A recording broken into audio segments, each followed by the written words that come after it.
الرحیم۔ تقریر شروع کرنے سے پہلے 2-3 باتیں۔ سب سے پہلے بہت شکریہ اور مہربانی صاحبزادہ محمد عثمان صدیقی جنہوں نے مجھ سے رابطہ کیا، چودھری پرویز اشرف صاحب کے بہاف۔ حالانکہ میں جب جون میں آیا تھا تو حافظ صابر صاحب اور عثمان صاحب نے مجھے بہت زیادہ تاکید کی تھی کہ میں ٹائم دوں۔ بہت سوچ میں تھا کہ اتنے ٹھنڈے موسم میں کیسے آؤں گا، لیکن ان کی محبت اور اصرار نے مجبور کیا، اور یہ امام پاک کی کرامت کے میں حاضر ہو گیا۔ اللہ تعالی اس تمام تنظیم کو جو بڑی محبت سے یہ اہتمام کرتی ہے، سنا ہے 4 سال ہو گئے، اللہ تعالی ان کو جزائے خیر عطا فرمائے اور سیدنا امام پاک کی محبت میں ان کو اور زیادہ پختہ فرمائے۔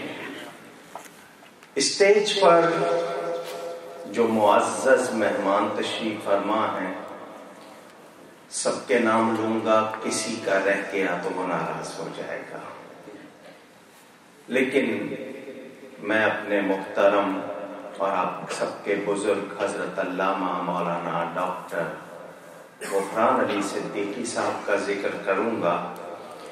اللہ تعالی ان کو صحت اور برکت کے ساتھ سلامت رکھے۔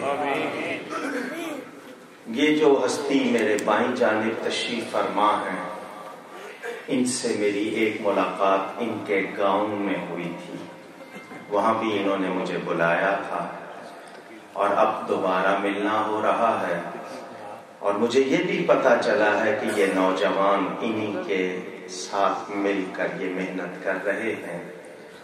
اچھی بات ہے، خوشی ہوئی۔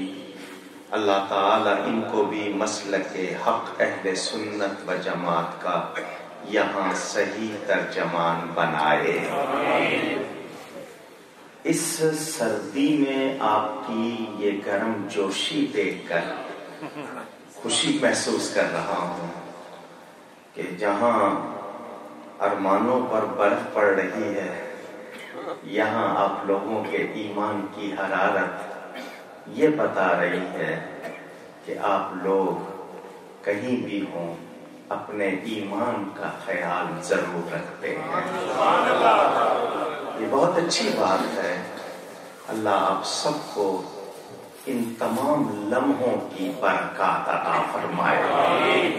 دوست قریب سے بھی آئے ہوں گے، دور سے بھی آئے ہوں گے، اور دیر تک آپ نے میرا انتظار بھی کیا یا انتظار کروایا گیا، دونوں باتیں ہو سکتی ہیں۔ تو میری دل سے دعا، اللہ آپ کو اس ایک ایک لمحے کا اپنی شان کے مطابق اجر عطا فرمائے۔ یہاں جتنے علماء تشریف فرما ہیں، خواہ وہ بزرگ ہوں نوجوان ہوں، میرے لیے محترم ہے۔ جو بھی سنی ہے وہ میرے دل میں ہے،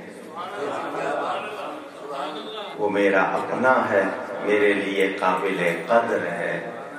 میں پھر وہی کہوں گا، نام کسی کا رہ گیا تو مشکل۔ ماشاءاللہ یہ 2 درگاہوں سے وابستہ افراد بھی تشریف فرما ہیں۔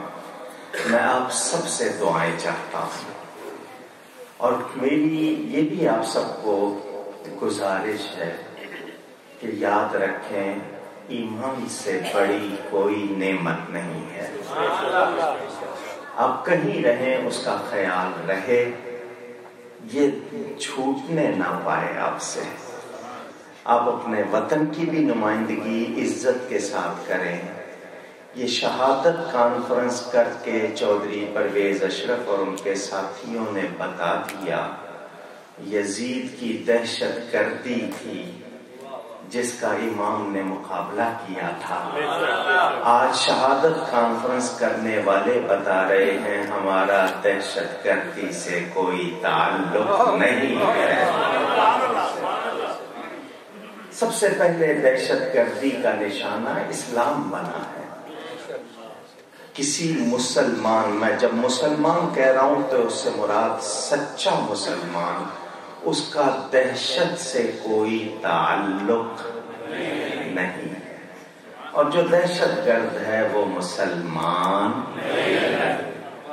ٹھیک ہے، میرے سامنے مولانا کا حکم بھی ہے اور ذہن میں بہت سی باتیں بھی ہیں۔ ابھی تقریر شروع نہیں کی ہے میں نے، یہ تمہید ہے، میں نے خطبہ نہیں پڑھا۔ اب آپ نے نہ گھڑی دیکھنی ہے نہ کیلنڈر دیکھنا ہے۔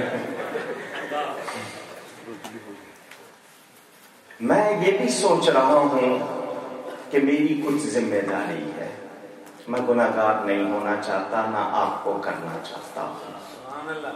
ایک شعر میرے آتے ہوئے میں نے سنا، کیا کہا گیا؟ اسلام کے دامن میں بس اس کے سوا کیا ہے، ایک ضرب ید اللہ، ایک سجدہ شبیر۔ اس شعر سے میں اپنی براءت کا اظہار کرتا ہوں، میرا اس شعر سے کوئی تعلق نہیں۔ یہ میرا دین رب نے دیا ہے، صرف اتنا کہنا کہ اس میں یہ دو چیزیں ہیں، میرے نبی کا ذکر ہی نہیں ہے۔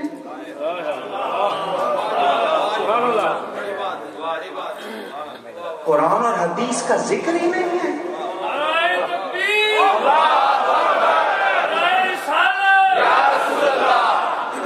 میں حضرت علی کا غلام ہوں، اہل بیت کے نام پر میرے خون کا ایک ایک قطرہ نثار ہے، مگر اس کا یہ مطلب نہیں ہے کہ میں ایسا شعر پڑھوں جس کا دین سے تعلق نہیں ہے۔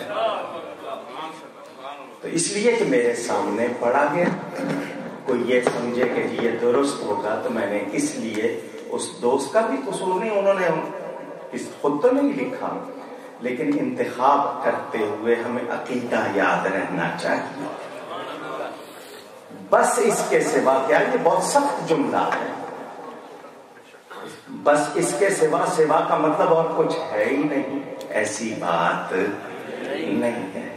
ہاں آپ یہ کہہ لیں اسلام کے دامن میں کیا خوب یہ باتیں ہیں، ایک ضرب ید اللہ بھی، ایک سجدہ شبیر بھی۔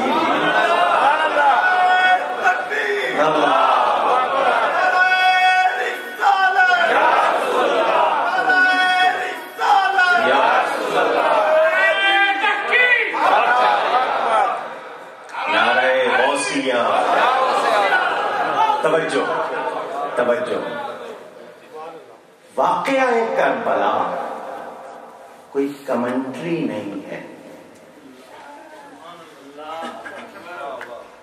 جو میں نے لفظ کہا ہے آپ سمجھ گئے، یہ ایک حقیقت ہے، وہ حقیقت جس نے مجھے اور آپ کو آج ایمان دیا ہے۔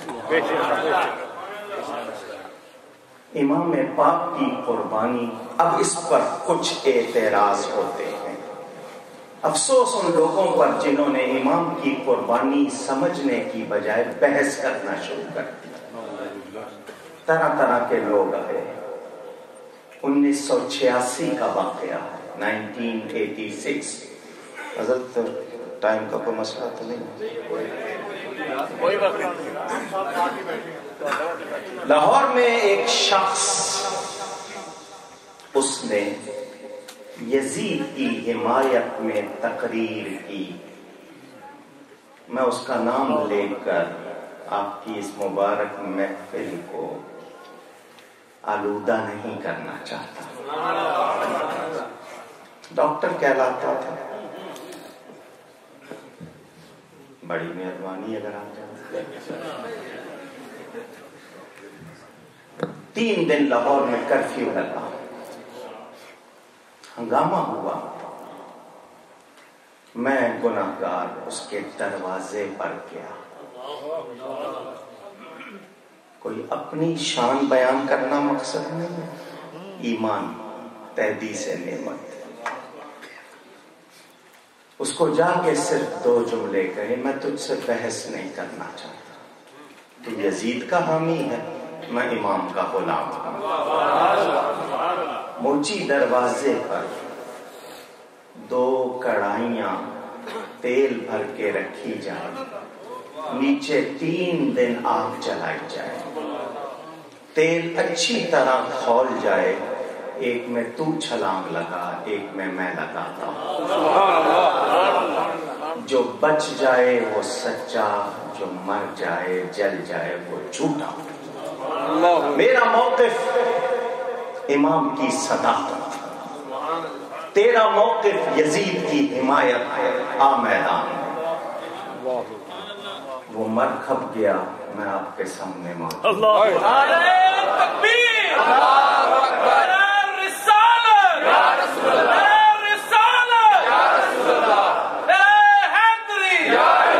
مجھے انعام ملا۔ جس وقت یہ اعلان کیا، ٹھیک 1 مہینے کے بعد میں نے خواب دیکھا۔ 2 دن کے بعد میں نے عمرہ پر جانا تھا، میں نے خواب دیکھا، ایک شخص مجھے آواز دے رہا ہے، میرے قریب آیا، اس نے صرف اتنا کہا، کب تجھے امام پاک نے بلایا۔ اتنا خواب، کوئی اور بات نہیں اس میں۔